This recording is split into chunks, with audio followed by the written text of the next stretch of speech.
สบายดีเนาะทุกคนเนาะมื้อนี้เฮากลับมาปิ้งซีนหมูกินกับตำมักแตงคือเก่าเนาะเพราะว่าคอยคนหนึงนี่ที่มักกินตำมักฮุ่งบ่ตำมักแตงบ่เนาะอันนี้เฮาจะมาปิ้งเนาะดังไฟก่อนเนาะ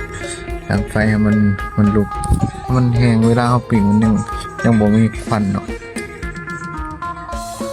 ถ้ามันมีถ่านแห้งละแบบนี้คือจังซี่นี่ถ่านแห้งแล้วเอาลงได้เลยเอาชิ้นหมูลงมันจะบ่เหม็นเนาะ จะบ่มีควันไฟเนาะเวลาเฮากินนั่นน่ะมันก็แซ่บเนาะเอาลงได้เลยโอ้สีงามเลยทุกคนสีแดงเลยสีหมูแล้วเฮาก็มาตำมักแตงก่อนเนาะ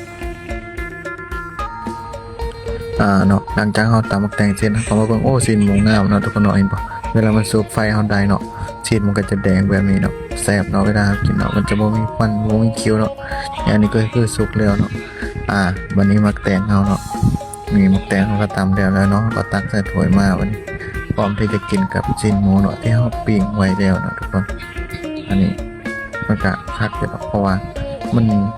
มักกับผู้กินเนาะพอคอยนี่ผู้หนึงนี่ไว้ส้มตำนี่สุดยอดเลยนี่คือตำแตงบ่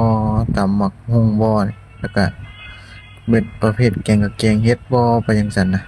มากินเบ็ดบ่คือไผเนาะกินแต่เบ็ดแกงเฮ็ดอีหยังไปจังซั่นในแต่ละวัน ถ้าว่าของมันหรือว่าของหวานนะกินบ่ได้กินได้แต่เป็นอีแกงเบ็ดจังซี่แหละอาหารบ้านๆเฮากินแต่เป็นเม็ดอะสำหรับข้อยแนวอื่นก็กินบ่ได้เลยพวกหวานก็กินบ่ได้นี่โอ้สีนขาวทุกคนงามนี่เฮาได้ดังไฟได้เนาะไฟเฮาบ่มีควันจังซี่แหละคักเวลาเฮากินเท่านั้น